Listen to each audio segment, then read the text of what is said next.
Assalamualaikum warahmatullahi wabarakatuh. Waalaikumsalam warahmatullahi wabarakatuh. Puji dan syukur mari kita panjatkan kehadiran Allah Subhanahu wa taala karena masih diberi kesempatan dalam pertemuan pada forum kali ini tentang pembahasan materi pembuatan nata de coco dengan bantuan mikroba Lactobacter psyllium. Perkenalkan, kami dari kelompok 5 yang beranggotakan Makfiro Refdi Wahyu, Siti Nuraini, Devi Nurfala, dan Susi Susanti. Lanjut saja ke materinya, pengertian nata de coco. Nata de coco adalah bahan makanan yang dihasilkan dari proses fermentasi air kelapa oleh bakteri Acetobacter psyllium. Nata de coco diketahui mengandung serat yang tinggi dengan kalori rendah sehingga baik untuk pencernaan dan cocok untuk menjaga kelangsingan tubuh. Komposisi kimianya terdiri atas kadar air 97,7%, lemak 0,2%, kalsium 0,012%, fosfor 0,002%, dan vitamin B3, ribotrvalin 0,017%. Selain sebagai pelengkap dalam aneka minuman, nata de coco juga sering dijadikan sebagai bahan substitusi untuk pengalengan buah-buahan atau dikonsumsi dengan buah-buahan lainnya. Peran mikroba dalam pembuatan nata de coco. Acetobacter psyllium sendiri merupakan jenis bakteri yang berguna karena dapat membentuk nata. Tidak hanya bakteri Acetobacter psyllium saja yang merupakan jenis bakteri menguntungkan, namun ada juga bakteri asam laktat yang menguntungkan manusia dalam membantu pembuatan yogurt serta asinan.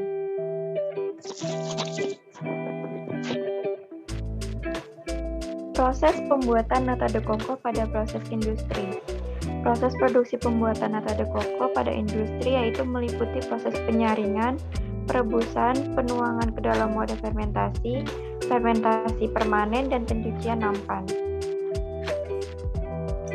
Proses pembuatan nata de coco, yang pertama air kelapa yang telah ditampung akan disaring dengan menggunakan kain saring yang bertujuan untuk memisahkan kotoran-kotoran maupun daging buah kelapa yang mungkin ikut dalam air kelapa. 2. Tahapan selanjutnya adalah proses perebusan air kelapa. Air kelapa yang sudah bersih kemudian dialirkan dengan menggunakan pompa ke dalam tuang stainless. Proses perebusan air kelapa dilakukan menggunakan kayu bakar dan serbuk gergaji selama 30 menit dengan suhu 90 derajat.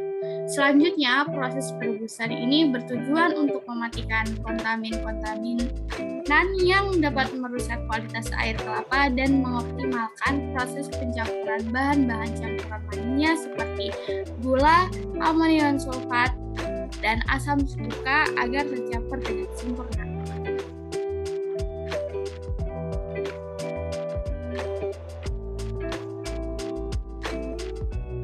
Saat proses perebusan air kelapa sudah mencapai suhu 90 derajat Celcius, air kelapa kemudian ditambahkan gula pasir, asam cuka, dan amonium sulfat.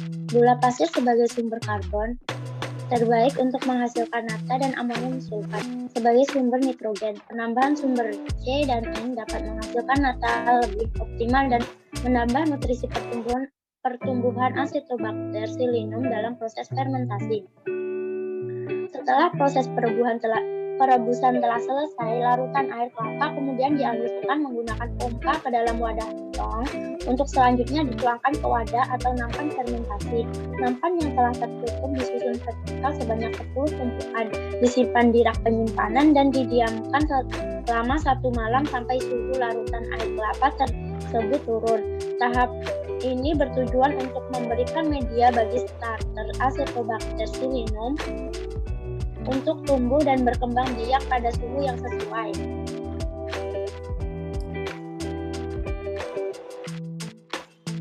Proses pembuatan. Pada hari berikutnya, proses inokulasi dilakukan dengan cara penambahan starter biakan sebanyak 40 ml per nampan. Pembuatan starter dilakukan dengan sistem regenerasi biakan Acetobacter psyllium. Nampan tersebut kemudian ditutup kembali dengan rapat. Proses inokulasi dilakukan selama 6-7 hari agar kualitas nata yang dihasilkan baik. Proses permanen nata dilakukan 1 minggu setelah proses fermentasi. Ciri-ciri dari nata yang sudah siap untuk panen yaitu apabila ditekan tidak ada keluar air yang berwarna kecoklatan. Nata yang kualitas baik memiliki warna putih keruh, tidak berjamur, dan tidak keras maupun lembek, dan memiliki ketebalan sebanding dengan volume ketinggian air kelapa yang dituangkan pada nampan. Diagram alis proses produksi pada industri. Yang pertama dimulai dari input air kelapa, kemudian masuk ke proses penyaringan dan menghasilkan kotoran serabut sisa batok kelapa. Kemudian air kelapa bersih masuk ke proses perebusan, menghasilkan abu kayu bakar dan uap air. Air kelapa, gula, amonium sulfat, asam cuka masuk ke proses pencampuran yang menghasilkan abu kayu bakar, uap air. Larutan air kelapa masuk ke proses penuangan, larutan air kelapa dalam nampan masuk ke pendinginan, larutan air kelapa dingin masuk ke proses penambahan starter. Larutan air kelapa dan starter masuk ke proses fermentasi yang menghasilkan limbah cair sisa campuran fermentasi. Kemudian lembaran nata masuk dalam proses permanenan yang menghasilkan limbah padat dan cair sisa dari pencucian. Kemudian air pencucian masuk dalam proses pencucian nampan dan terakhir menghasilkan limbah cair air sisa pencucian. Terima kasih, sekian dari kelompok kami. Assalamualaikum warahmatullahi wabarakatuh.